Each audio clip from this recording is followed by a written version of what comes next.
Hello and welcome to A Little Bit of Wellness. I'm joined by presenter, author, producer, ambassador, and all-round top drawer woman, Meghann Scully. Meghann, welcome to the show. Oh, Mark, thank you so much for having me, and what a great introduction there. I was like, yeah, I was like, when people ask me what I do, I was like, there's always a few titles actually going, but thank you so much for that. Yeah, I was like, am I missing anything? I was just going to check out. But like, this is kind of the new norm now, like working from home and stuff, Zoom calls, Skype calls, whatever it is. How have you like found that over the last year?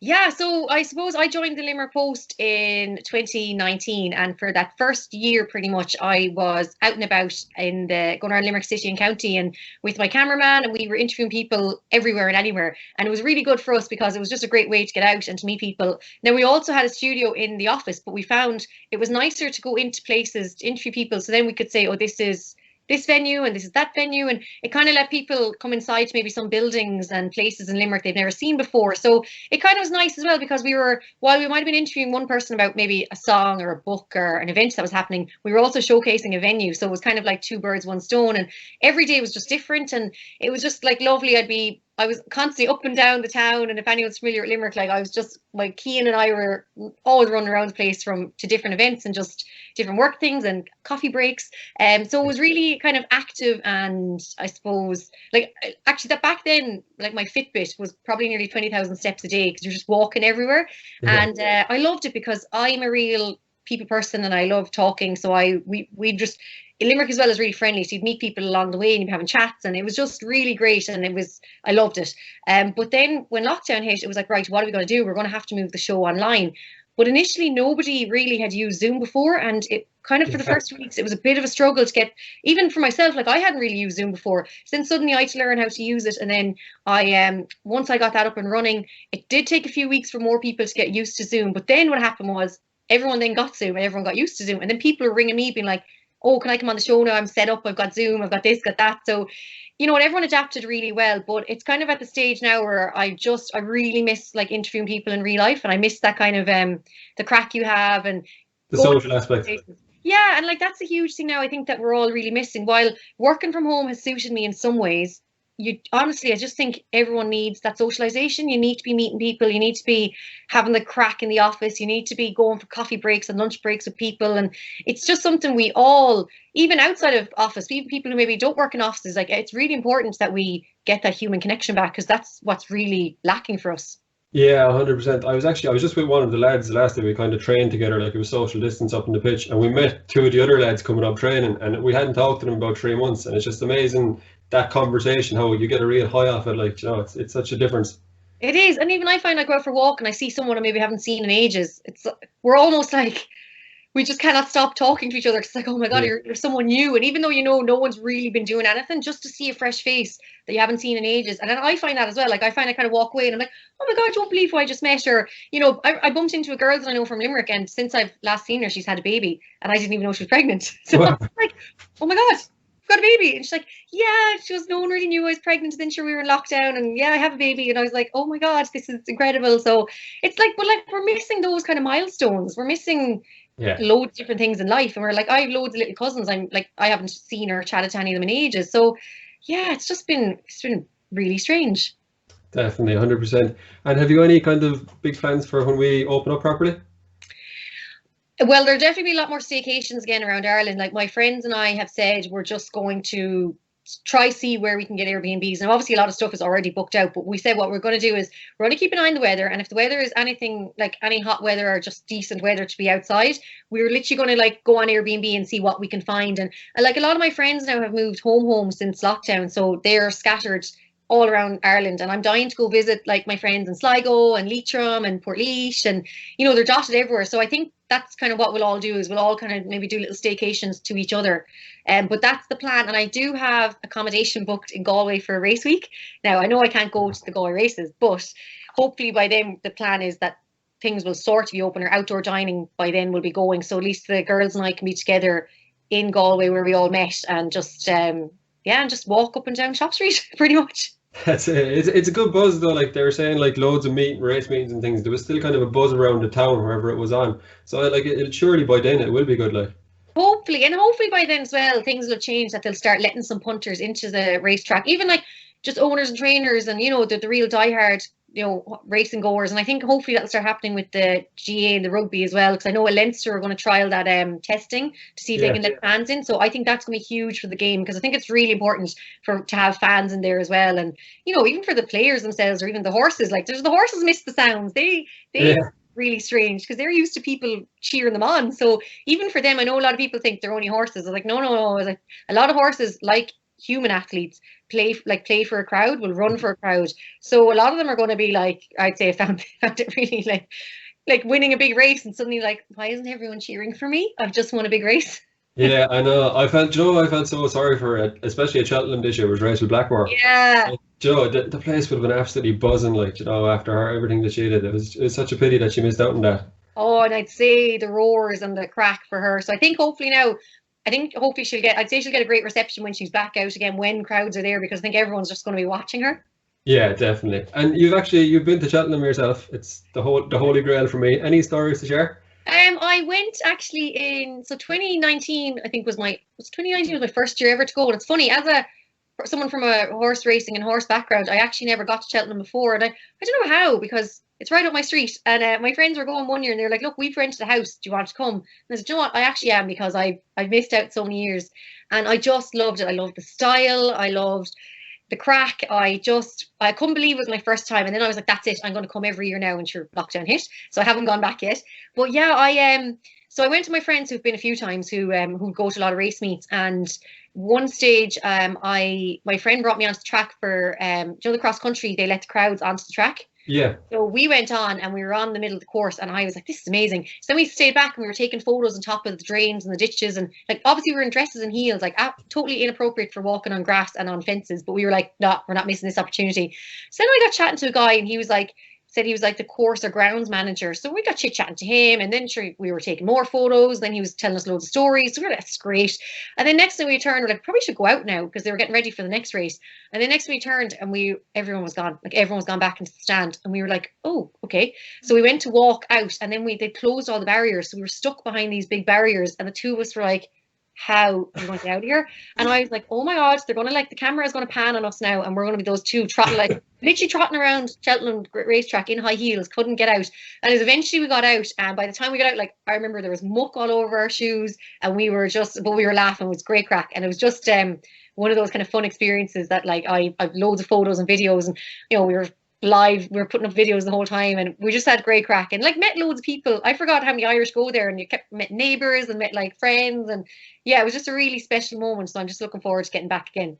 Yeah, so I've never been though, to be honest, but it's definitely on the bucket list. I just want to go there, it's a huge thing for me. Yeah, has to be done. It's funny, it's like being at any Irish race meet, because it's full Irish people, except that it's in England, obviously.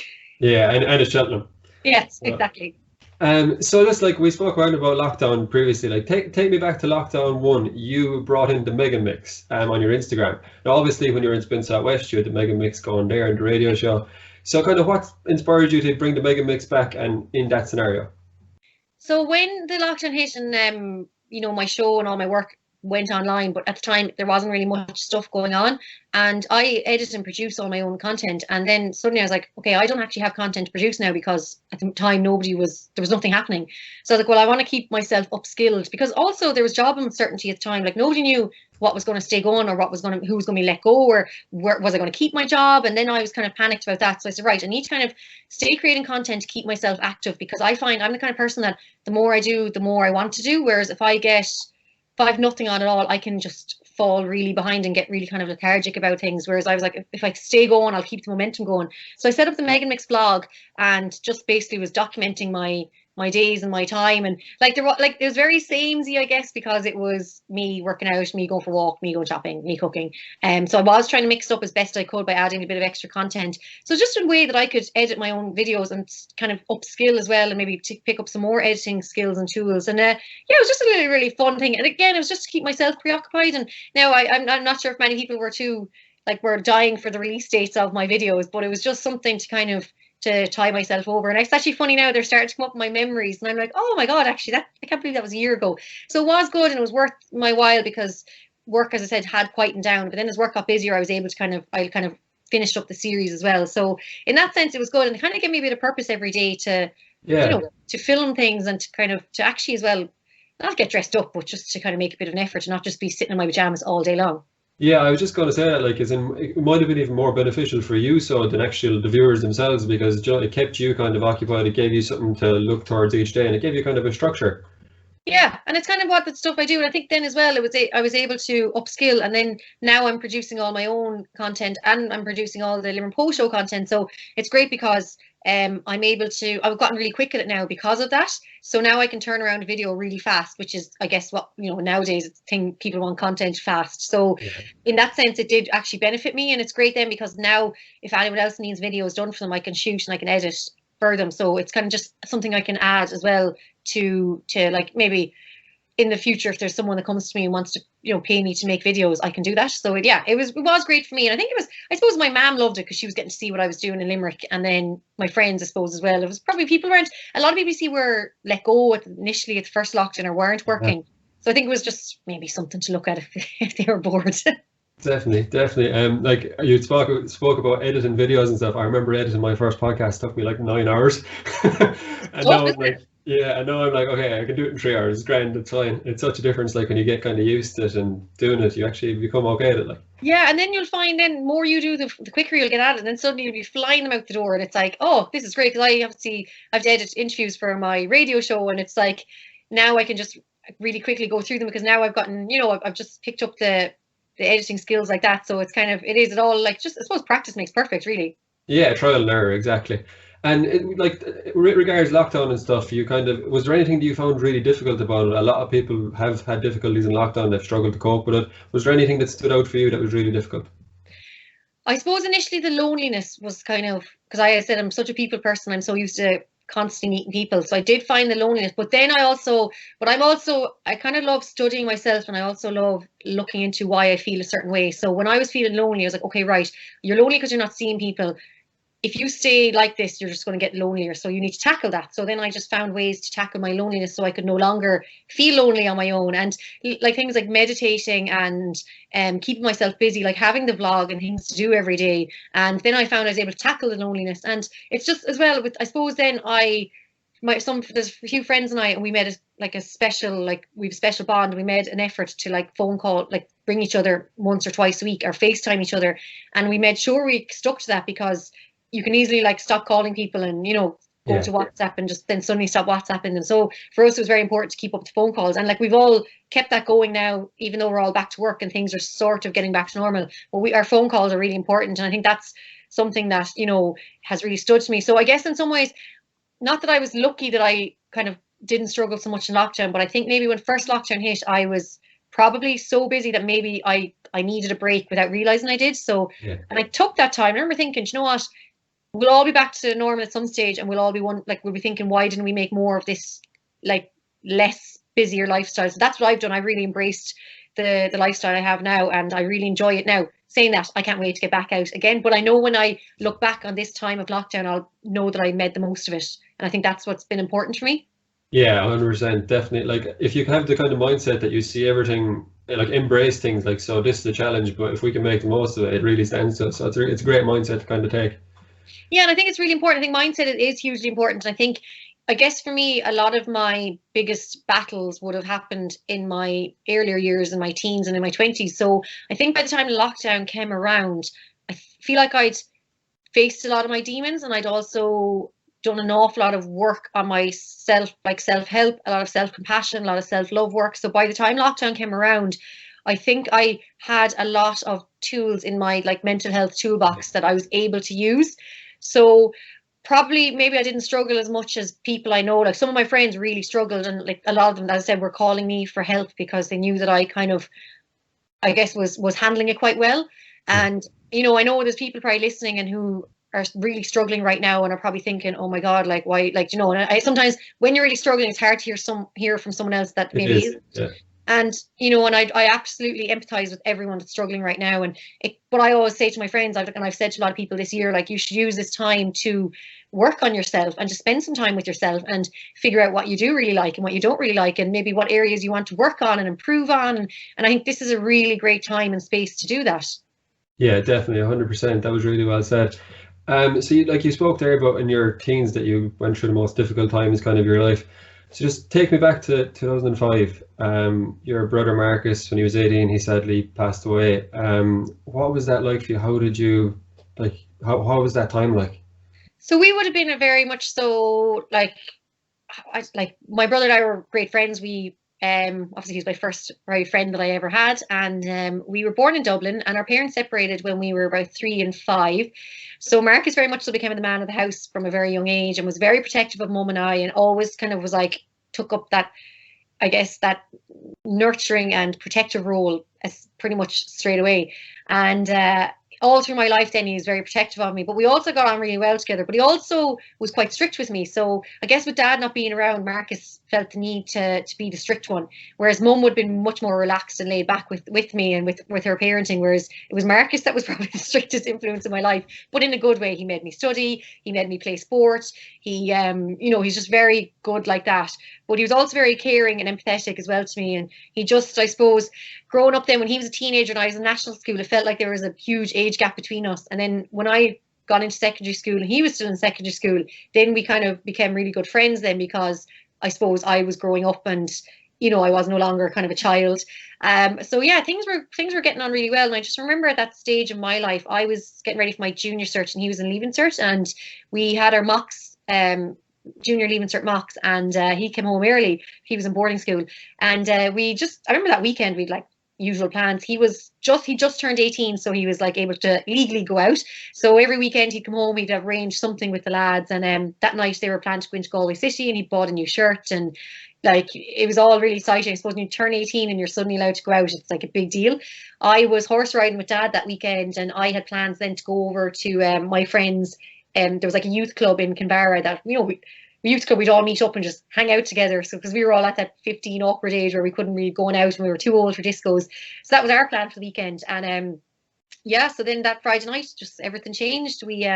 Marcus went to rugby training, I went horse riding, and that night I was sitting on the horse and I saw an ambulance going back the road, and I just thought that's a bit unusual, like for 9 o'clock on Friday.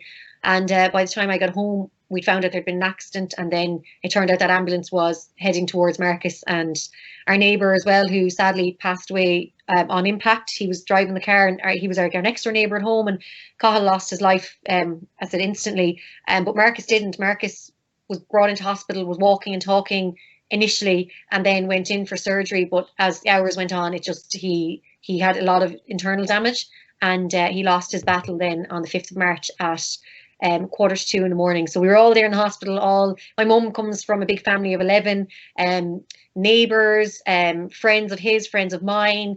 It just, like, people from rugby, people from horse riding, like loads of people came into the hospital that night, and a lot of people were there to support us, because I guess everyone knew that Cahill had passed away and how tragic this was already. And then the fact that Marcus was in hospital, I think everyone kind of came in to, I guess, show support, but also I think everyone was just hoping for that Marcus would survive, because losing Cahill was already an awful experience, and we just knew this was going to be so massive for his family and then for the community of our Drahan. We're a very, very small village, but then tragically we lost Marcus too. So losing two very prominent young men from our parish, they were hurling, they played hurling and football, they played rugby, they were very much so very popular lads. Everyone liked the two of them, like they were very friendly. And I think the fact that we just lost the two of them in one night, it was just huge tragedy for all of us. But I guess for us as a family, it was just the most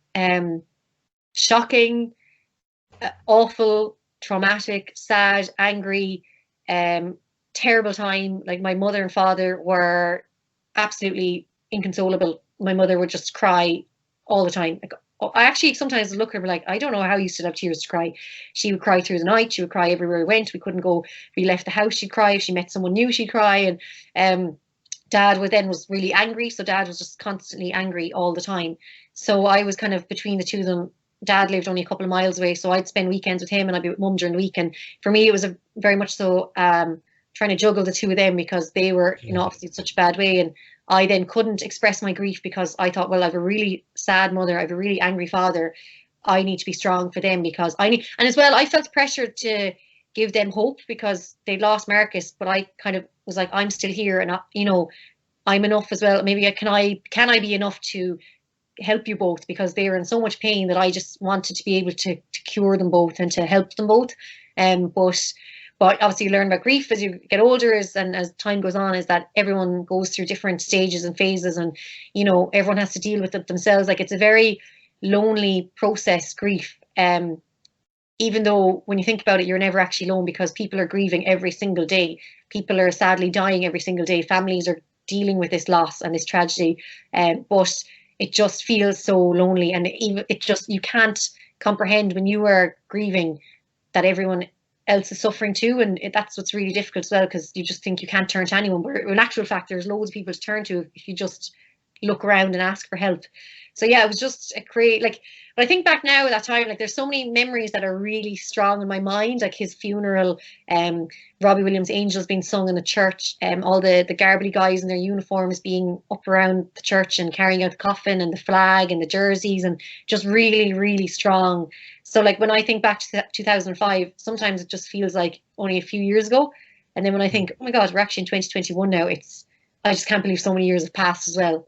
So it's been like the most, like, anyone who's listening who's lost someone understands, it's the most up and down roller coaster, in and out and around, and it just, like, it takes years. And I really think that's the huge important thing for people to understand, because I found I was getting really angry at myself for not grieving faster, and I was like, why am I over this? Why am I still angry? Why am I still sad? Why am I still depressed? But like, it took time, and whereas now I can actually say I've gone through it all and I have come out the other side, and that there is actually hope, and there is happiness, and there is good times as well. After losing someone, you can actually smile and laugh again, and you can actually have a good life. Like, I'm probably at maybe the happiest I've been in a long time, because I've done my grieving, and now I've done a lot of work on myself. Yeah, I'm really glad to hear that. It does come out in your personality. Like, you do have a wonderful, lovely, bubbly personality all the time.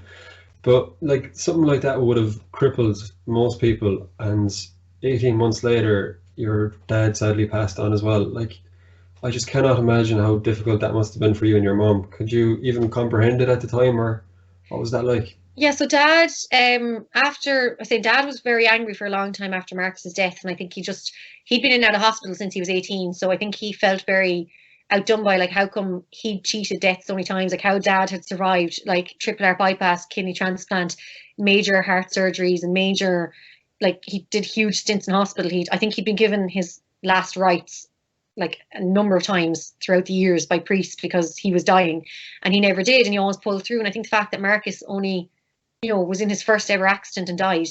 So I think Dad held on to a lot of anger, and probably, why him and why not me, and, a lot of that. And then he went to South Africa on holidays a couple of months after Marcus died. And I remember at the time thinking, what are you doing? But obviously he was running away from the grief, because he couldn't handle being around home, because it was a constant reminder of Marcus.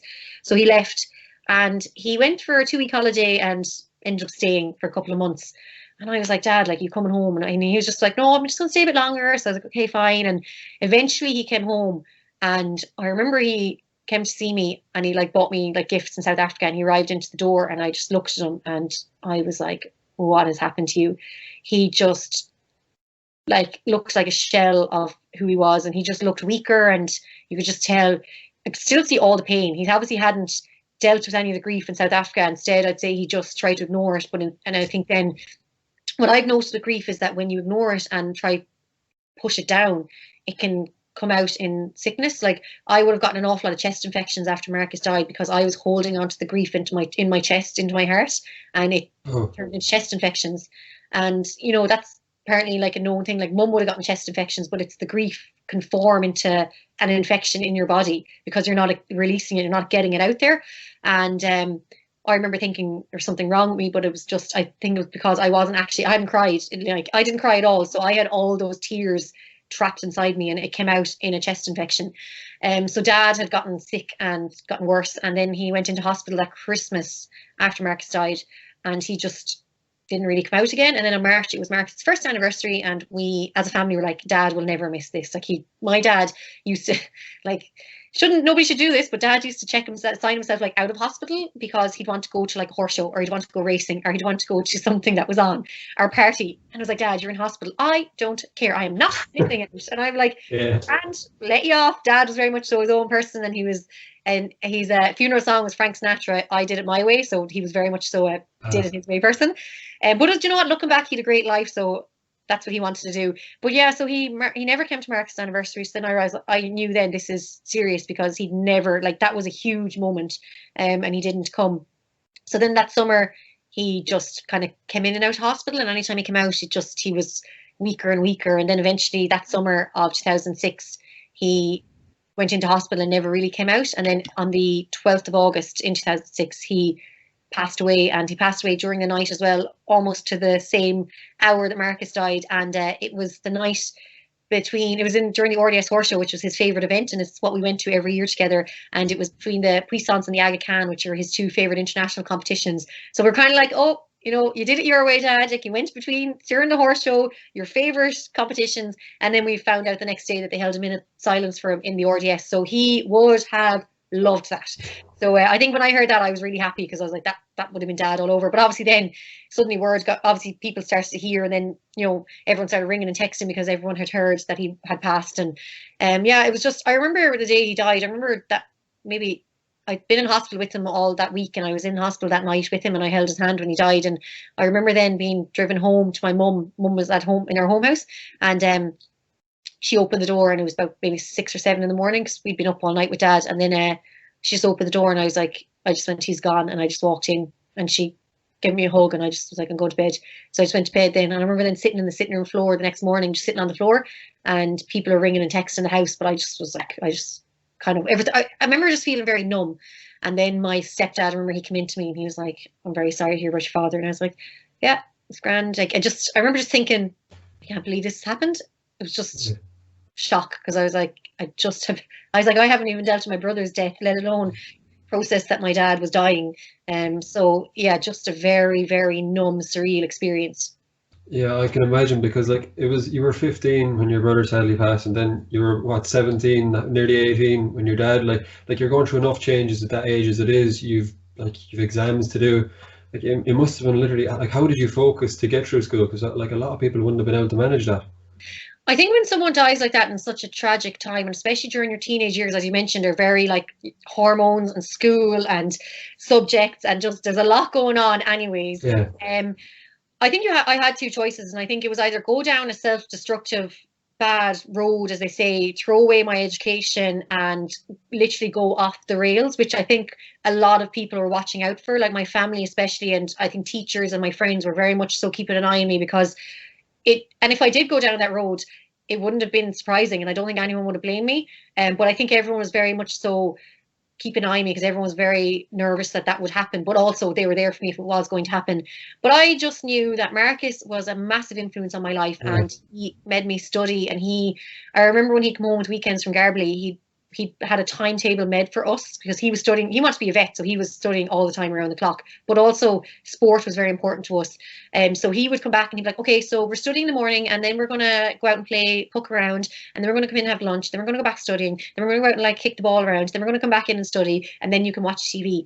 So I was like, oh, okay, fine. But like, I was in junior cert, so I was like, whatever. And then I'd go into the TV room and I'd turn on the TV, and next minute I'd hear him coming down, and he'd pull the remote off me, turn off the TV, and be like, get into your room now and study. I was like, oh my God, but I'm only doing my junior cert. And he was like, no, that's not the attitude. This is the start of it. Come on, study. So I was like, okay, fine. So every weekend I had to do what he did. But then after he died, I said he died in March after the mock. So I had the junior cert then coming up in June.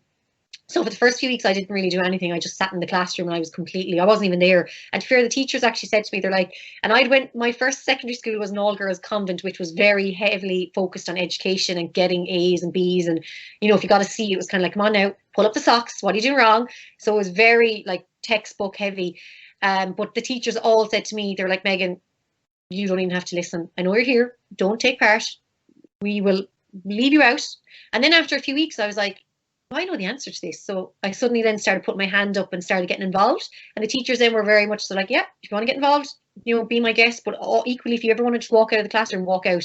And so I always knew I had that support. But I also knew that Marcus really wanted me to do well, and he wanted to do well. So more so for him, I think he was the driver behind everything that I did in those few years, because everything I did for Marcus. It wasn't for me. It's all for Marcus. So then I wanted to do him proud. So I was like, right, I want to do him proud. So I put the head down and studied. And I found school and education for me was the best distraction I ever could have had, because it meant that I could be away from the grief that was at home. So I loved school. I actually loved school. And then the same with Dad. I just knew I'd started my June. Dad died in August, started my leaving cert in September. And I just said, that's it. Head down, focus. Yeah, I knew kind of the way you spoke about earlier that like Marcus was there with you and he was guiding you through everything and he's bringing. I knew kind of that was probably the reason you got through it before I even asked the question. It's just how you spoke about it earlier. It was so like that he was such a big part of it. But then you went on to college, and like college kind of was a time for you where you like put it literally in the back burner and you decided, look, it's a new year for Meghann, new life. I don't have to talk about this. People don't know my backstory. What was that like? It was actually incredible getting down to UL, and I got to my course, which was on Gaelic and the Manor, Irish and New Media. Always loved Irish and always wanted to work in media from when I actually wanted to work in media from when I was about 15. I was in a local radio station promoting a charity cycle that was happening in Marcus's memory for Crumlin Children's Hospital. And I remember being in the studio and I was like, this is what I want to do. So I kind of knew from a young age that I wanted to be involved in public speaking and broadcast media in some shape or form. So then, yeah, I got down to UL and I loved it. I'd moved from home, which was still a very sad house, to my own apartment in college with all these friends. And Mum actually purposely made me move in with strangers, because she was like, if you move down with your school friends, you won't make friends. So I moved in with 5 people and it was just the best. It was guys and girls and it was the best year. And I remember I just had such a great group of people around me. I had a boyfriend that I'd met when I was in leaving cert who was kind of lived near me from home, and then we both went to UL together, and then like he had a load of friends, I had a load of friends, so we just had this huge group of people. So it was literally like a crew of about 30 or 40 of us for the 4 years of UL. So it was just brilliant fun.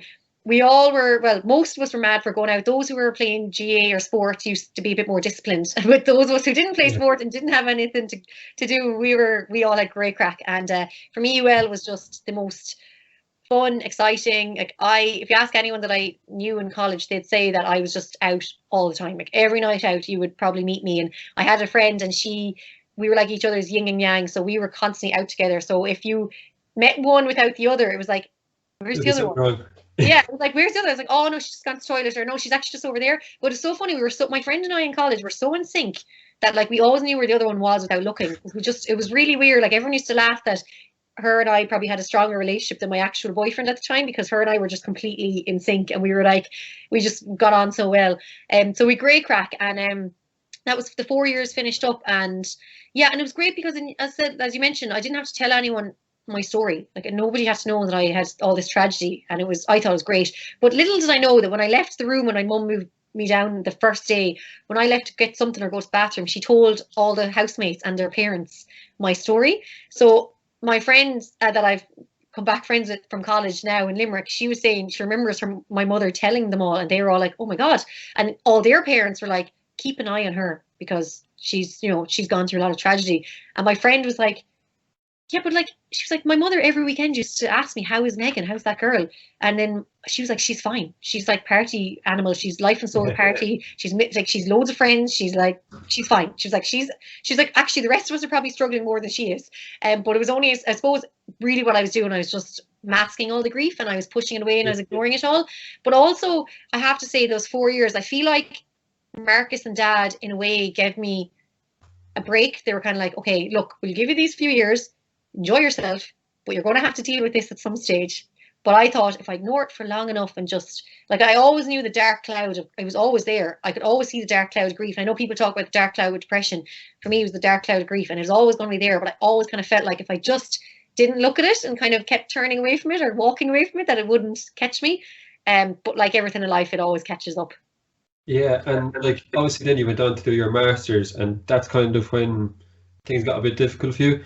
And instead of really kind of maybe it being a bad thing, it might have been a bit of a breakthrough for you in terms of coping with the grief.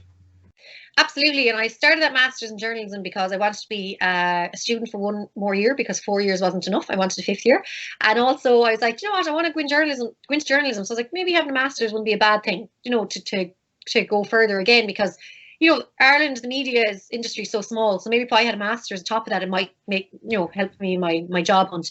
And yeah, during that year, that's when like things got really dark. And my mother said it to me at the time, and I say it all the time, and I've said it in all my books. I thought I was having a breakdown, but Mum said, no, this is a breakthrough. And I think, you know, the language we use in terms of these sort of experiences is very important, because we often use those as negative. We always often look at them as negative experiences because they feel very negative, and we also always use negative language. So then therefore it just seems like it just gets worse and worse and builds. Whereas if you use kind of more positive language, it kind of, when you think, oh, I didn't have a breakdown, I actually had a breakthrough, it actually sounds so much nicer already. And then in your head you realize, I am having a breakthrough, and sometimes you have to hit the bottom to get back up to the top. And you know, there's a lot of ways to kind of look at these negative experiences and put a positive spin on them and see them in a more positive light. So for me, yeah, when I say I hit rock bottom, like I remember one morning I was lying on the cold tiles on my kitchen floor in my apartment in Galway, and I remember the tiles were freezing, but I was crying so much and my chest was so heavy I couldn't actually physically get off the ground. And all my friends had gone to college, so I knew that they weren't there. So I just was on the ground. I remember the pain in my chest because the tears were just almost, it was like I was coughing up tears and coughing up grief. And I knew I had to do something, because I was on the floor and I knew I was in trouble. So I texted my mother and I was like, where are you? I was like, I need help. And it turns out she was in Galway City that day having coffee with my auntie, because, you know, we're not too far away. So within, I'd say 10 minutes, Mum was at my apartment, and herself and my aunt came in and they saw me and they physically pulled me off the floor and put me on the couch. And that's when Mum said, I was like, I'm having a breakdown. And she was like, you're not, you're having a breakthrough. And she was like, this is it now. You need to deal with your grief. You've ignored it for long enough. And I was like, it's not grief. I was like, I'm depressed. I've got depression. I need medication. I need like help. I remember at the time saying to her, I was like, you need to send me to rehab, or you need to send me somewhere. I was like, clearly something's really wrong. And Mum was like, this is grief. You are grieving. And she was like, you need to deal with this and face this. Otherwise you're never going to get through it. And I remember at the time being like, I'm grieving. And I was like, I don't think I am. I was like, but Marcus is dead at the time, like 5 years, and whatever, Dad is 4. And she goes, no, she's like, this is what it is. So that was a huge, I guess, turning point in my life, because suddenly it was the realization that, oh, I'm actually grieving. And then I was like, right, because I'd suppressed the grief for so many years, I had that many years of grief to go through and to work through. So I knew this was a long process and I had years ahead of me. And I think that's where a lot of people maybe get discouraged and think, oh, I just can't face that. But I knew that I missed being happy, and I missed being good crack, and I missed being the fun party person that everyone knew from college. I wasn't that person anymore, and I actually missed it. And I was like, I want to be back to that happy girl who's on the dance floor, you know, dancing until like sweat is pouring off me, and loving all the tunes and the cheesy music, and like having all those fun times. Like nothing like that was fun for me anymore. I'd go on a night out and the music didn't sound good, and I didn't like where I was, and everything was negative. Whereas I missed, but because I'd experienced it, I wanted to get that back. So that's when I guess the real journey began. Yeah, and say, like, when it came to actually getting through that process, did you try counselors? You were saying you needed to go and see someone. Like, what kind of did you do, or did it all come from within and the people around you? A bit of everything, actually. So my housemates at the time in Galway, they knew I was obviously suffering. It's funny, they saw it before I did, because everyone could see that I had started going down that self-destruct mode.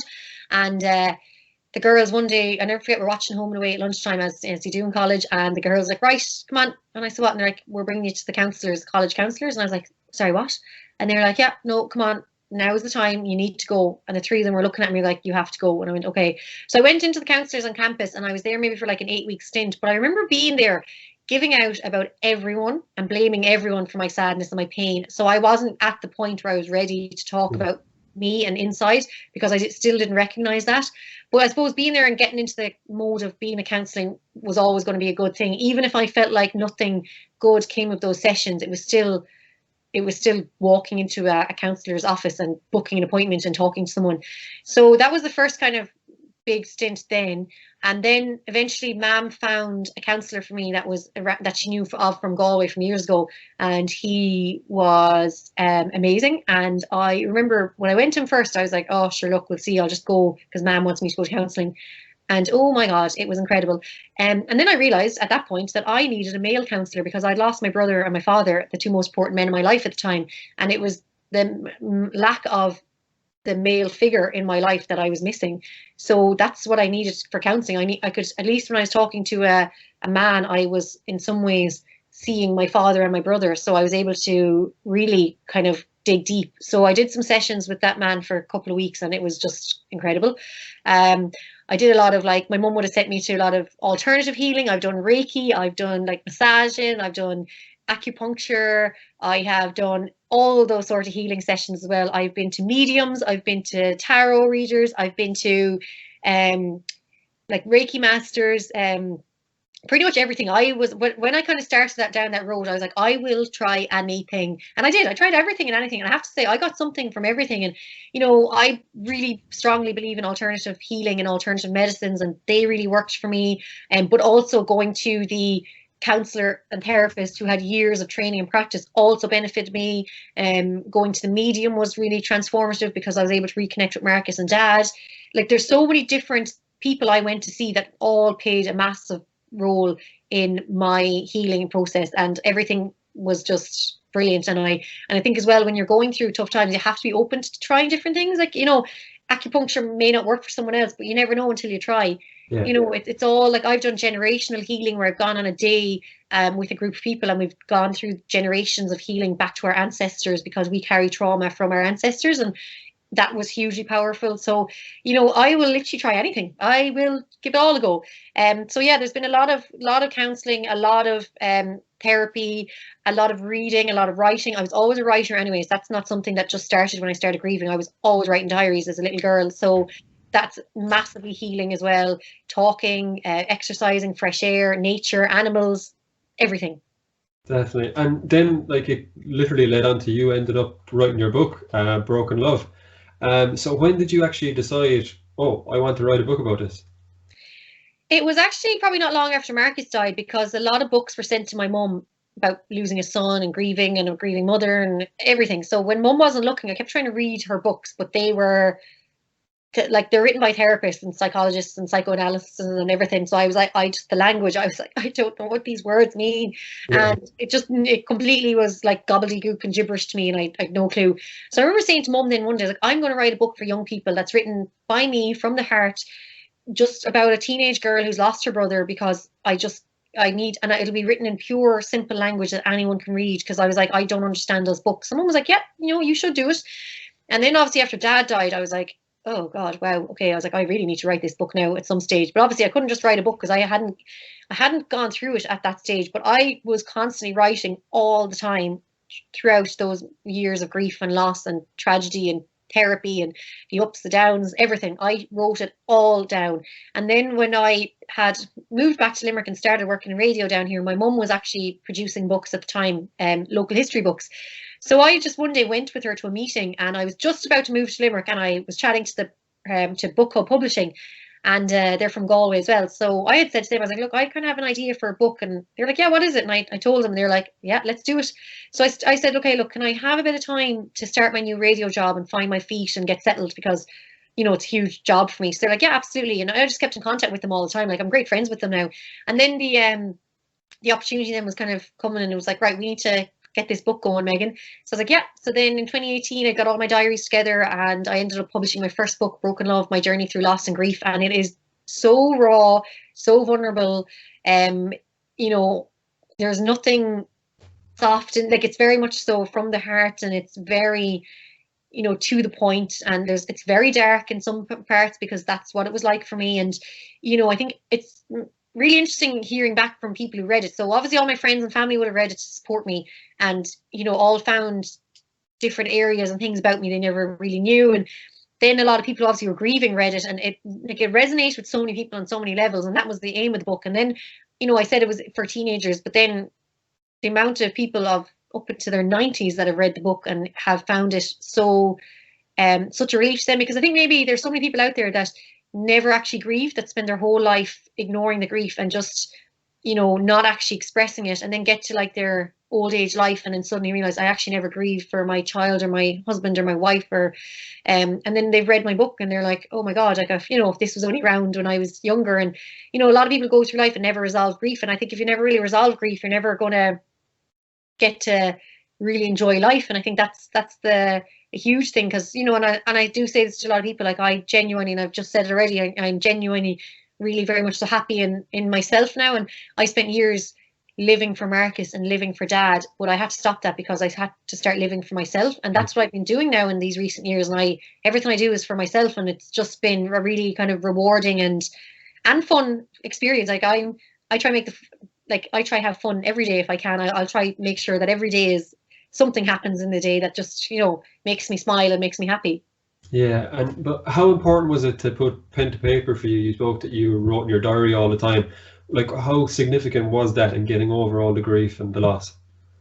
Massively important, because when my parents were, when we just buried Marcus, my parents were in such a bad way, and I felt I had no way to express how I was feeling. And everyone said, "How are you?" I was like, "I'm fine, I'm fine." I've always been this kind of happy-go-lucky through my childhood. Like, Mum said nothing ever fazed me, and Mum said I was always happy-go-lucky, and I was never really too bothered by much things. And then I suppose suddenly when I was bothered, I felt like I couldn't let my guard down. I couldn't let people see that I wasn't really happy-go-lucky anymore, and that I wasn't up for fun and crack. And I found then the only place I could really express what I was feeling inside was in my diaries, because I hadn't the courage at the time to talk to someone or to talk to anyone, even my friends, my family, professionals. Like, I wasn't able to. So for me, the only way I could, and I suppose where I started the process was pen and paper. And that's why I kind of say to people, if maybe you don't even realize you're grieving at the moment, or maybe you kind of don't know what's going on and you can't express because you actually don't know.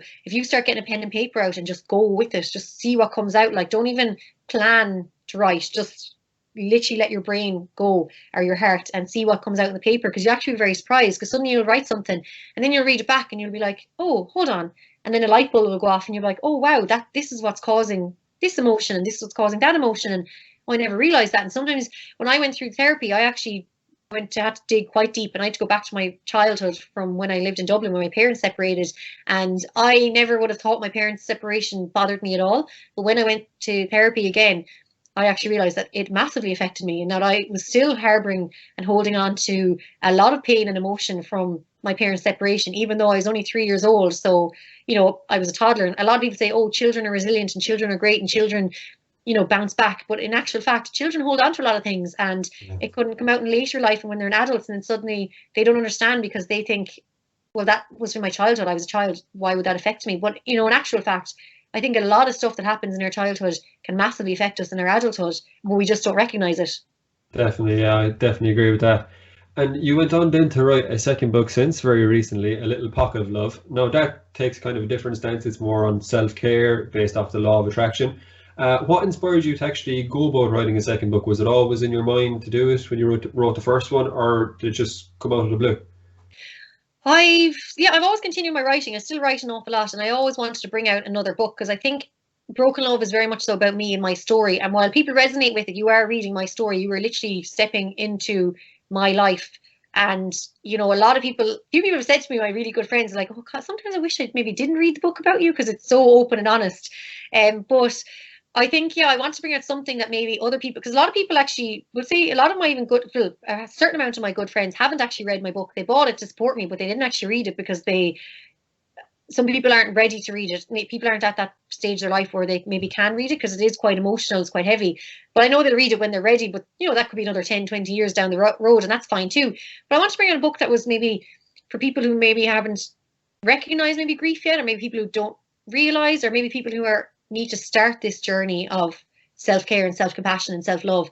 And it's kind of, I think it can be a great starting point for some people. Or maybe if people have kind of stopped caring for themselves or stopped looking after themselves, maybe they can use this book to get them on that journey again, or get them going again. And maybe that book will lead on to other books, that are out there. Whereas Little Pocket of Love is a book of quotes, and it's very much so, you're not going to sit down and read it like a novel. You will pick it up and you might just read one quote, and that'll set you off for the day. You might read a section. It's broken up into grief and loss and friendships and relationships and social media. I even put a COVID-19 in there, because that's been hugely impactful of our lives now, and probably will something that's going to be with us for the rest of our lives. And I also have like wellness and happiness and gratitude in there as well, because it's very important to have that stuff too. So it's just a book that people can dip in and out of, and they can go to the chapter maybe that suits them, or whatever they're going through. There's anxiety and panic attacks in there as well. Or else they might just decide, I'm just going to open a page and see what happens. And that's what I think a lot of people have been doing.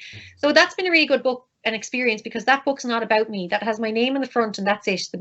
That book is about you and for you. So that's why it's called Little Pocket Love, because it's small enough that it'll fit into your pocket or your handbag. You can bring it with you. It's discreet. Nobody will really kind of know what it is unless they actually have a copy themselves. So yeah, it's just something special you can bring around with you wherever you go, and it might just help you when you really least expect it. Something might happen that you're like, oh God, I'm overwhelmed, or you might feel anxiety or panic attack coming on, or you might wake up feeling bad. Hopefully this book can just give you that little kind of little pocket of love, literally little boost of love that you need to get on with your day. Yeah, and of course you introduced the Meg method with that book, A Little Pocket of Love. Can you tell just the viewers a little bit about that? Yeah, so I read The Secret years ago, and I remember Ask, Believe, Receive was something that really helped me throughout my really tough days. And like literally it was things like I'd wake up and it was like, please, can I have a nice day? Like, I want to have a nice day. I need to just let me have a happy day. And like it was just little things like that, and it just kind of would help me. And I was like, oh, that kind of really does work. And got obviously the law of attraction as well. So I was like, oh, then I kind of thought, one day I was just here and I was like, I need to like make my own stamp on my own book. And it's funny, things just I'm not like someone that thinks out things. Like something will just come to my mind like that, and I just have to run with it. So the Meg method just popped into my head, and I was like, yeah, that's like my name, and it's like it's my version of the law of attraction. So M is for mind, so it's set your mind to something, or make your mind up about something. Then E is for envisage, so you have to visualize it, and then G is go get it. So it's an easy enough little one. I just think it'd be nice for people to maybe use, and like that it can maybe help people with their getting with the law of attraction and manifestation, and something that I do every day with manifesting. And I think it's something that can maybe help you start off in that journey, because you have to start these things with baby steps, and then you can move forward to bigger things. Yeah, definitely. And with regards to that, like, how important with the Meg method is it to be like kind of invested in what you're like, to believe in the process? Yeah, I think you have to have belief, because if you've self-doubt at all, you kind of, well, then you're self-doubting it. So why would it happen? And manifestation thing, I think a lot of people think, oh, I want to win the lotto, and oh, I want to have this house. And it's like it's the baby steps you start with. So for me, with manifesting and with the Meg method, I very much so go with small things. I'm like, okay. And I used to be like, please have a good day today, but also that kind of almost has self-doubt in it. So now what I do, it's like I'll get up and I'm like, I'm going to have a good day today, and I'm going to have a nice day today, and I'm going to enjoy my day. So that's putting out the positive spin. And so I'm putting it out there, and then I'm just going to envisage myself having a nice day, and I am. And actually today is one of those days, because my alarm went off and I went, do you know what?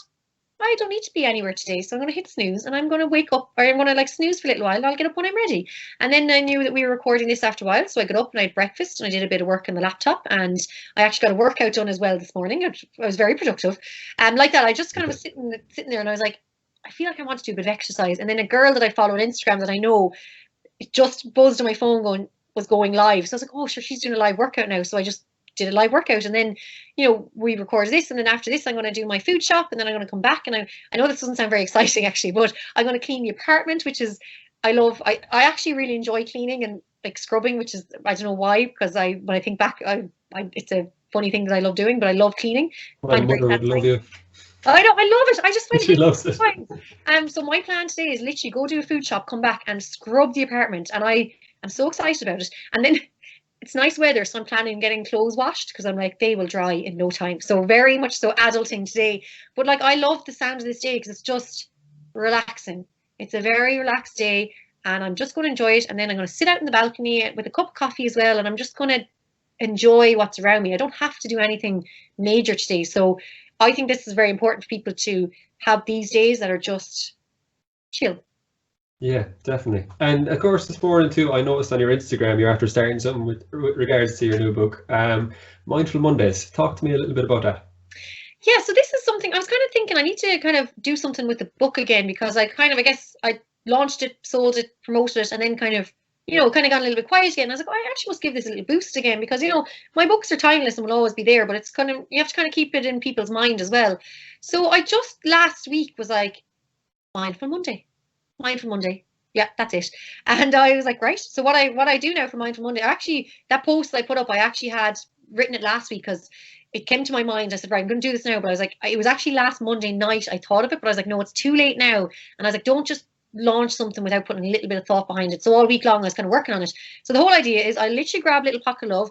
I'm going to open up a page, and whatever quote is there, I'm going to write the quote out and on my website, meghannmix.com, and I'm going to start explaining the meaning behind the quote and why like what the quote's about and maybe what I did in that time or what I do for it, and just to give a bit more in-depth analysis into what I mean by the quotes, but using it all on my website. So I will post the images and a little bit of text on my social media platforms, but you go to my website then for the full review. And it's a way to build up my website as well, because I suppose I've been working on everyone else's websites for work in the last couple of years. It's like I have my own website. I need to build on that because I want to create a place where people can go, not just Instagram, but where people can go and find a lot of stuff, because the website's very much so grief and lifestyle and all the work that I do. Now I do have a little bit of media stuff in there too, because it is a huge part of my life.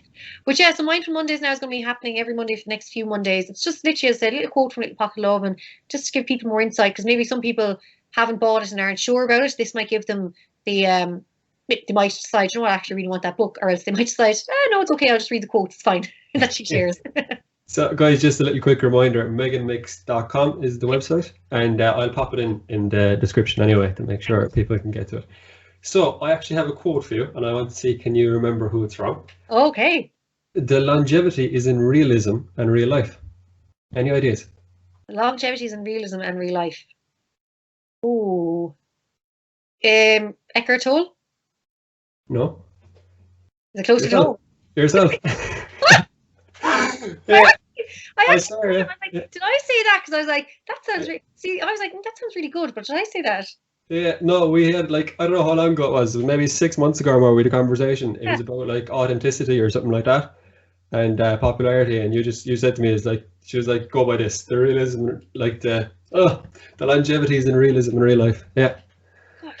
It's so funny. So sometimes I read back over my diaries. When I was writing Broken Love, I read back my diaries, and I write a lot of poetry as well. I was like, oh my God, I actually wrote that.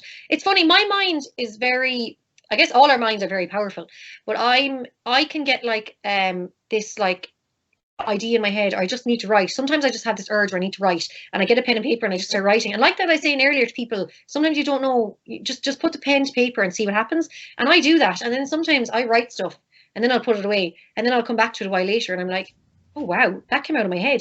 Like there's some quotes even in Little Pocket of Love, I look back and I'm like, oh wow, that was very, what day did I write that one? So yeah, it's funny because sometimes my work, I kind of almost I release it out there and then I kind of forget about it. Yeah, and then I come back to it. So wow, geez, I might use that one out for a Mindful Monday. There you go. So you've been on the Today Show very recently as well, just to get back to you a bit. What has that experience been like? It must be fantastic to get to showcase what you're all about on a platform like that. TV is something I absolutely adore, and obviously I've always wanted to work more in TV, and I did a bit of stint with MTV over in London as an internship years ago, and I just loved it. So I'd watch the presenters. So every time I watch TV shows with presenters, like talk shows or anything, I obviously listen to what they're saying, but I'm always examining them. I'm looking at how they're sitting, I'm looking at their mannerisms, I'm looking at the way they speak to camera, I'm looking how they interview. I'm always trying to pick up tips off people. So when I was in MTV, I'd always watch the presenters and kind of be like, right, how do they do that? Okay, if I was to do that now, how would I do that? And I always was trying to learn and pick up skill, and that's what I always wanted to do. But I never actually got the opportunity in London to do any camera work or to be in front of the camera. And it was something I really would love to have done, but it didn't happen over there. So I came back to Ireland, obviously worked in radio then. But then when it came to RT Today, I just joined the Limerick Post and Classic Hits, and then one of the producers follows me on Twitter and has done for a while, and I think Instagram as well, and he actually just has been seeing all my work, and he just got on to me. He's like, look, I'd love to bring you down for a screen test for the Today Show. And I was like, oh my gosh, I would love that. So actually the day I got down in Cork for the screen test was the day I was meant to fly to France to a tag rugby tournament with all my team, and I had to get on to them all, and I was like, I don't know if I'm going to be able to go. But also obviously I wanted to go to France because it was warm and it was tag rugby and it was my team. So I managed to actually change my flights. So all the team flew out. I went to Cork, did the screen test, and then I'll never forget, because obviously a dress and heels on, but I wore a dress that could kind of double up as a summer dress. And then I jumped out. My mom and my stepdad, who are absolutely incredible, they'd bring me everywhere. They drove me down to Cork. They brought me to the studio. I went in, ran out, jumped back into the car, threw off the heels and threw off the blazer, threw on a denim jacket and runners and a summer hat, and they dropped me to Cork airport. And I flew, I remember, to London that night. So the team flew out that day to France. I flew to London, had to spend the night in London because it was the only way I could get to France. And then 6 o'clock the next morning, flew to France and joined the team. And this sounds like this was just the experience. So I got there and we were all down, but everyone was at the pool sunning themselves. So I went down to join them and I just landed over and was sitting near the pool and it was just, sun was shining and I was like, oh, this is just fab. And we had like a day or two break before the tag rugby. So we were like, oh, we'll enjoy ourselves. And the next one I got a text being like, yeah, you got the role. So I was like, oh my God, I got it. So I started that season and every about 2 to 3 weeks I go down and I'm on the news panel and I'm talking about current affairs and breaking stories, and I just love it. And I love live TV and I love the kick out of it. And especially now this past year in lockdown, it's the one time I get dressed up like head to toe, as in hair, makeup, tan, dress, heels, the whole lot. And it's like such a lovely experience. And I really love my Cork days. So I always say to people, I'm like, oh yeah, no, the weeks at Cork, I love the buzz of it, and it breaks up the week for me too. And it means I get to drive my car, which is, we don't get to drive as much anymore. So getting to drive any distance is lovely. And I'm so lucky, and I'm really grateful that I'm in a position where I can travel with work, because I know a lot of people obviously can't, and a lot of people are stuck at home and aren't allowed to travel, certain distances, whatever, with the way things are. But I am, very grateful that I'm allowed to do that. And because I do feel for anyone who can't get out and about the way I can, because I've, it's deemed essential work, which for me is incredible. So it's been wonderful, and I'm really hoping to get more TV work now, and to build my presence on television, and to get to maybe get more stuff and get my name out there even more. Yeah, a bit of manifestation to be the host of the Today Show in future, maybe. Well, I'm telling you, I do have a vision board in my bathroom. I was like, I must say, my friends come over and use my toilet, they must be like, what? It's like, I have a lot of stuff sellotaped to my bathroom wall, because that's where I am every morning and night, brushing my teeth or cleaning my face. And, it's always there around the mirror, so I can like say I have mantras and manifestations and everything around there. So yeah, there might be a TV something up there. There's a little section dedicated to work and media. So yeah, it's definitely about visualization and manifestation, but also knowing that the right TV role will be there for me. So it's so instead of me kind of maybe manifesting for a particular show, I have kind of said the right show. I want the right show to come for me, and I want to be in the right place when the right role comes, and I want to make sure that the people in charge and the powers that be are watching the TV the day that they're looking for a new presenter for a show. So that's that's every day. I'm always kind of like visualizing. So I know it's going to come because I believe in it, and I know that I'm putting myself in that position. But yeah, it's just about kind of being ready for it the day that it happens. You're kicking the Meg method into fruition. Oh, absolutely. Mind and visage, go. Yeah. It's funny you mentioned tag rugby. Actually, I'd say she'd kill me if I was on this and I didn't give her a mention. But you actually play tag rugby with my neighbour, Meghann Carroll.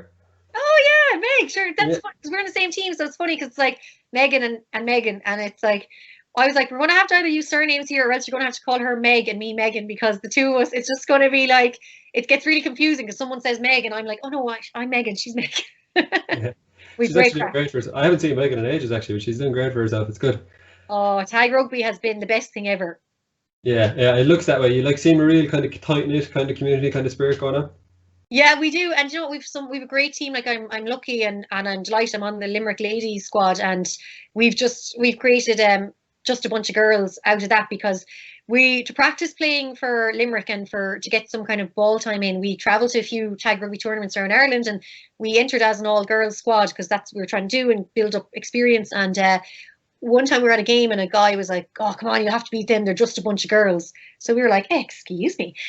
So now we've made just a bunch of girls our club team, and it's gas because, teams see us coming out and like, oh, it's a team full of girls, and like we have certainly proved ourselves over and over again, and we are definitely not a team to be looked down on, because we definitely have some cracking players, and then we just have great crack. And like I mentioned, France there, we've been to London, we've been to France, and there's tournaments on like all around Europe and Ireland, and it's been really tough not having tag rugby, and it's something that we were saying, and I really miss the girls, and I really can't wait for the government to say that you could train in pods of 15. And I know they've now children, I think under 18s can now train outside up to 15 people. Like, we are waiting for adults, because we'll even just go back and do running training until we're allowed to obviously play properly. But just seeing the girls, like, we would have spent 2-3 days, evenings a week together, throwing a ball around and having the crack, and we all just have a really good bond. And I know we all really miss each other, and it's like just to be back on the pitch with the girls, and of course we have a few boys in the team too, so, and the boys as well, and even just seeing the whole community, because tag rugby in Limerick is huge, and there's like hundreds of people playing. Like, most of the people I know in Limerick are from tag rugby, and you're walking down O'Connell Street and you'll always see tag people. So just miss the crack with everyone. Definitely. It's again, like we said at the start, the social aspect, you know, it's if you're so used to meeting people, next thing it just gets taken away. You'll really appreciate it when it comes back. Absolutely. And we all do. And I think everyone's just so fed up now of not seeing each other. So I think the day we all get back together, there'll be a lot of high pitched screams, I'd say. And I don't know if there'll be much training done, I'd say, because we'll all be like dying to talk to each other. But yeah, no, we can't wait to get back.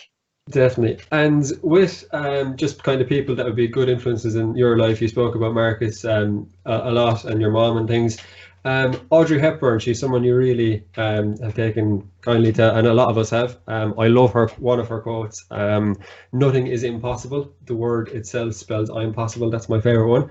How big an influence has she been in your life? I adore her. So what happened was years ago, my mum's friend sent my mum a birthday card, and it was a picture of Audrey Hepburn from Breakfast at Tiffany's. And she was like, every time she goes, I see Audrey, she was like, I see Meghann in her. And I remember being like, do I look like her? No, yeah, definitely. I saw an Instagram post, and it was like, you were a split, like, I was like, it's crazy. But then I convinced myself I look like her. I was like, I look like Audrey Hepburn, even though her eyes are like chocolate brown, mine are not.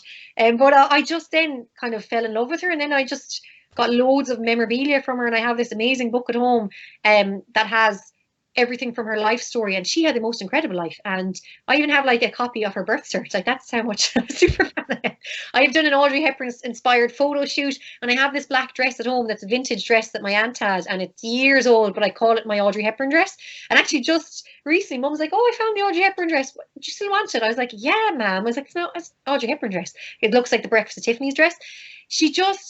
I always thought she was amazing and so beautiful and talented. I loved her movies, but then when I read her life story, and you know, the tragedy and the pain and suffering, and then the acting and everything she's gone through, and the grief and the loss, and I just then was always mesmerized by her. And I think, like, you know, a lot of people always had like Marilyn Monroe quotes, and Marilyn Monroe was their idol, but Audrey Hepburn's always been mine, and I just think she's fabulous. And yeah, I just think, as you mentioned, that quote that she said, and she's so many amazing quotes, and just she's just fab. She's like one of those celebrities that, you know, if you could have anyone at the dinner table, I'd love to like have Audrey Hepburn.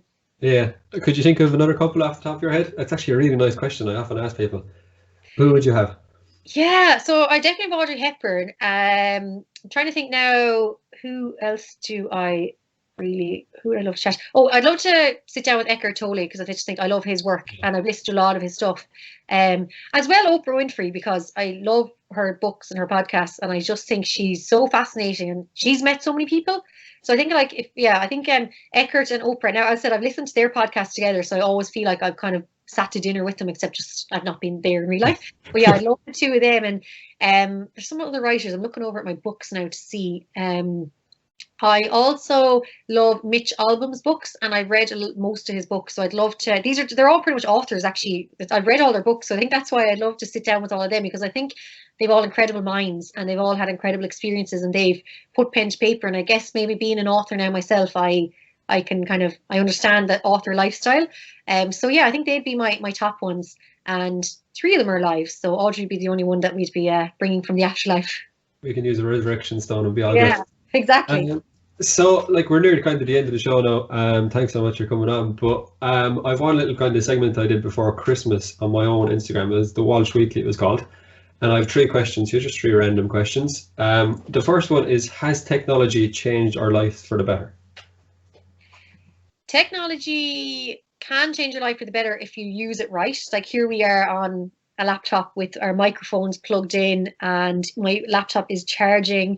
I've got my phone beside me, and I just think, especially during lockdown, technology has saved us, because it's what I do all my work on now, and as well, it's the connection. It's the connection we've all had to family and friends that we've lost during the pandemic. So I think it has. Obviously, there are times that people use it for worse, but I think if you use it for best and only use it for good things, that's what you'll get from it. Yeah, fair enough. That's good. There is a lot of things out there, obviously, that it's used not well for, and others.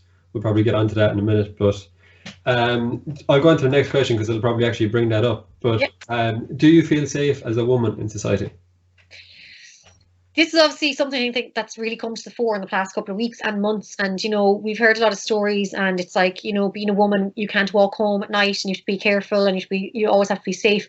I've always had my guard about me. I remember my granny, Mother Olga, my dad's mother, she always said to me, always growing up, she's like, always be careful of people, and be careful of strangers. And, you know, I'd go up to the horseshoe every year with my dad, and my family used to hate it because, like, they're like, your dad is, you know, watching show jumping all day long, or is emceeing in the main arena, so where are you? And I was like, sure, I'm running around the place. And it was like, don't talk to strangers, you know, always very much so have your guard on. So I think I always grew up very much so streetwise, and I would think that I look after myself and would never get myself into scenarios or situations. But, you know, there are people out there, and I have friends as well, that can be a little bit naive and maybe would put themselves in situations that aren't very safe. And unfortunately, there are so many great people around, but there are, as I said, unfortunately, a few bad people that do want to go out and cause pain or cause hurt. So unfortunately as well, you can be in the wrong place at the wrong time. So as a woman, it's definitely challenging, especially as well with social media. You could, like, I get some trolling, like, thankfully not as much, but I do get a small bit of trolling. Sometimes from men, mainly from men, actually, not as much from women. And also, obviously, with recently, I suppose, my photos getting taken and a fake Instagram being set up. But yeah, I think you just have to have your wits about you. But that situation, I have to think, I know that there's no explicit photos of me around because I don't have any out there. So I think I know deep down that if there is photos circulating me, they're not real and they're fake. But obviously that can be very damaging to people as well. Yeah, because like I remember last week it like popped up on my phone. I was literally just after having a conversation with you, and it just popped up. I was like, it's like, what's this like? And I thought it was just some mistake or something, and I clicked into it, and I remember just texting you. I was like, oh shit, Yeah. you know, like this is someone's after creating a weird account like that. Like, what was last week kind of like for you after that? Was it like a real shock, or was it something you kind of expected, or? Yeah, it was. So I had actually, I sound like I exercise loads, but I was doing a workout, so my phone wasn't, I wasn't looking at my phone. And then next I clicked onto Instagram and I had like 10 DMs, and I was like, what's this? I thought, did I put up something on my story I shouldn't have? And I was like, no, but I have nothing that I shouldn't put up. And then I was like, did I put up a private message maybe accidentally that I shouldn't have put up? And then I was like, oh, and then I saw the first message and it was like, oh, someone's setting up this account. And then suddenly it was message. So, and then my WhatsApp started going off. My friends were sending me screenshots. So I was like, oh, wow. So I was like, look, everyone please report. Now, to be fair, everyone reported the account, and within 10 minutes it was gone. So I was kind of laughing, is she going, what's this about? Like, what are they doing taking my photos? And then trying to send people to this explicit adult only content website and one of those subscription places. And I was like, what are they using me for? I was like, sure, all my photos, I'm nothing explicit on my Instagram at all. But I then later found out that it actually is quite sinister, that what they do is they take your face and they like superimpose you onto naked bodies, or they maybe put up photos naked from the neck down, so people subscribing might think it's me. And I was like, oh, hold on a second, that is actually very seedy and that is wrong. And then from that, I ended up going on the Tonight Show on Virgin Media talking about it, and then I ended up getting sent articles, and then it suddenly started to read more and see more, and then suddenly I realized this is huge, that's happening every single day. And now I'm actually involved with a group on social media who are going to the Oireachtas to get a bill passed about this sort of thing happening, because, you know, I guess it's exploitation, it's defamation, it's, you know, it's actually damaging to quite a lot of people. A lot of girls would be very massively damaged emotionally by this and mentally, and I think it's not fair to do that to people, and it's completely wrong. And whether it's someone sitting at home alone or whether it's this group that are obviously trying to make money, you know, using people's names and faces to share explicit content, because those photos then could be out there forever, and you know, you don't know where they're going. So it's just, things have to change in the social media world. Like, the government have to get involved and step in and start protecting people, because we mentioned there, technology should be a great thing. It should be a place where you can share your photos and your memories and look back in years to come at your Instagram and different things you did and holidays and everything. But like, if it stays going the way it's going, more and more people are going to start deleting their social media accounts, because why would you want to be exposed to this? That's it. And like, God forbid, I'm not hoping that this happens or anything, but say in 10 years time you got that presenter role you were looking for, and some idiot decides to share one of those photos, and everyone like saying, oh my God, look, Meghann Scully, she's presenting this show, but she's after taking all them photos, even though it wasn't at all. Exactly. So you just don't know. And as you said there, I don't know when they could pop up again. Yeah, that's it. It's just, it's too easy access. Like, you can see with racism and like soccer players and stuff, they're getting it. There's no accountability for it. So it's really something that needs to change. Absolutely. So just my last question from that is dreaming thinking, and what are your thoughts on dreams? Oh, this is a funny one because I feel like I have mad dreams all the time. And my friend then, she's like, you always have crazy dreams. But then she had a crazy dream the last night because I showed her an old photo from when we were in college. And she dreamt about it that night. And then she was like, oh, that was so strange. Yeah, it's funny. I do feel like there are messages in dreams. Like sometimes you'll dream about someone and it'll be very realistic. If I dream about someone and maybe I haven't seen them in a long time, I'll actually text them. And I'm like, hey, how are you? Sorry, I actually had a dream about you. Just said I'd drop in to say hello, hope you're okay. And I know people are like, why would you bother? Like, because sometimes exes have come up my dreams and like, oh gosh, I checked they're okay, like, and things like that. And then but then one time I did have a dream and of Dad, and I was at a horse show, and but it's funny because in all my dreams about Marcus and Dad, they're dead. But in this dream, I was at a horse show and Dad was dead, and he's dead. But in the dream, he came through the crowds and he's like, Meghann, he's like, I've got a present for you. And I went, what? And I was like, oh, I remember seeing him being like so emotional because I was like, you're dead. And he's like, no, I've got something for you. So I said, what? And he goes, go back to the lorry. So I went back to the lorry and I went up the ramp and there was two dogs. There was like a black and white and tanned Cavalier King Charles, yeah, Cavalier King Charles, and another little dog, like two little dogs, little puppies. And he's like, I got them for you. And I was down playing with the puppies and I was like, oh, wow, they're amazing. And next time I turned around and looked, and he was walking away through the crowd, and I ran after him and I was like, Dad, come back. And he stayed going, and he's like, he just like vanished into the crowd, and I was trying to grab him, and I was trying to like grab him to hug him, and he went, and I obviously cried, and I woke up and I was crying. So I find those dreams very much so real, and I always feel like anytime I dream with Marcus and Dad, they're always giving me some kind of a message. So I do have very strong belief in that. Now, sometimes you'll have absolutely bonkers dreams that make no sense, but I kind of just laugh at them too. I'm like, oh, sure, look, you just have to kind of take them as well. But I do think the mind is so powerful, the way people can come into your dreams like that, and you can have these like literally the most realistic encounters. But yeah, I do believe in dreams, definitely. Yeah, it's amazing. Like you were just talking about the dream you had, and I was seeing it. Like you know, when you were describing it, I had it all in my head. I was like, geez, it's crazy. Like, whereas anything else you've talked about, I've just been listening. You know, but when you talked about a dream, it actually the picture came with it. It was, you know, it's amazing how it kind of happens. Yes, but I can remember it so well. I actually often wonder, will I ever see those two dogs? Like, just will I someday bump into someone and they'll just be walking those two dogs? And I could be a complete stranger, but I'm like, someday I'm going to see the two dogs again. But yeah, I remember it was just so realistic. So I always felt like, like little things like Dad's dream, like Dad has always come to me and kind of talked to me, and Marcus has too. And like Mum has dreams at Marcus all the time, so we love it. Now I've had kind of horrible, sad dreams as well, but I'm like, maybe it's me having to let go of something maybe that I hadn't actually dealt with. So I take them as they come. Yeah, definitely. We're near the finished. I've actually kept you nearly too long, I'd say, by the time you get on with your shopping and stuff. I was listening to you and I had to keep asking questions. I keep talking too. That's my problem. So would you give any 3 kind of recommendations for anyone that's listening, like to improve their well-being? I would say get writing. And you know what? Go online, I suppose, because I know shops are closed. Get yourself some nice stationery, because stationery makes a huge difference. Get yourself a nice notepad and a nice pen, and even a few colors, because I love a blue pen and I love a red pen for headings. Like I think it's from secondary school when we had to do all the writing.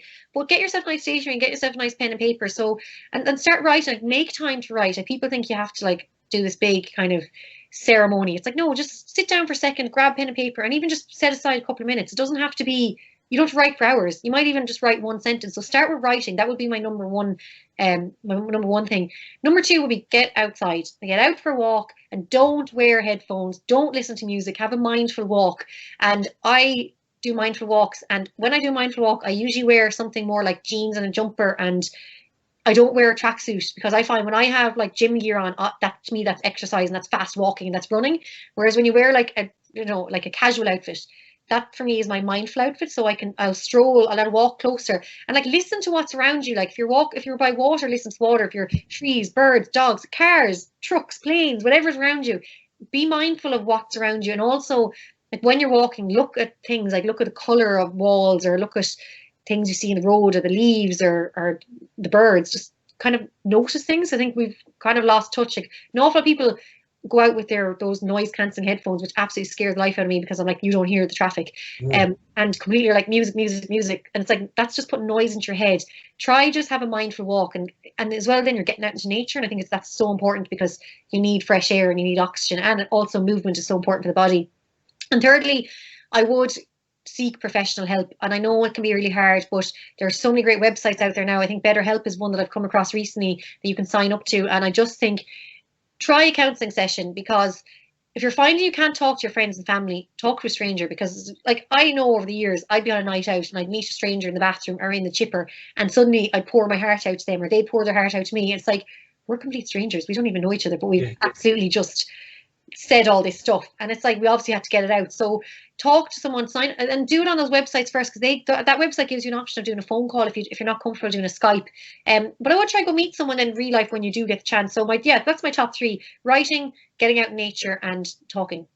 Lovely. I love the part that you said getting out in nature, but say wearing kind of casual clothes instead of like putting on your sports gear. It's a really nice thing, because I often go out in earphones, and I even there the last day I actually went out and I was trying to avoid someone, with COVID. I didn't want to be in their way in front of them.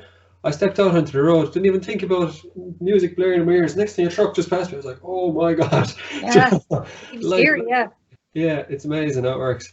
But yeah, they're really good. I'm sure they'll help so many people, whoever's listening. Just before we go, so I've something really exciting to share. Meghann has so kindly offered to give a giveaway. She's giving a copy of both her books to a lucky winner. We'll have a post on Instagram. Yep. It'll be when the podcast drops, so I'll be sharing it during the week, and be one lucky winner. Yeah, and I'm really delighted, and I hope that the person that gets it, if you're not ready to read maybe Broken Love, you can gift it to someone else, or borrow. I know a few people have given the books away and meaning to just lend it to someone and haven't gotten it back, but you might, and I think whoever wins the book, they will win the book at the right time. It'll be for the right person as well. So as I said, don't be afraid to share the book around as well, or either book, with your friends and family, because you never know who might need it, and it just hopefully will help someone. And also it's an important message to get out there to people as well about grief and about just living, really.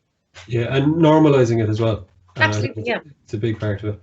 Meghann, I can't thank you enough. You've been absolutely amazing. Honestly, I really enjoyed that chat. It was really nice getting to know you a bit better. I hope the rest of you guys enjoyed it, and thanks for watching. Parker, absolute pleasure.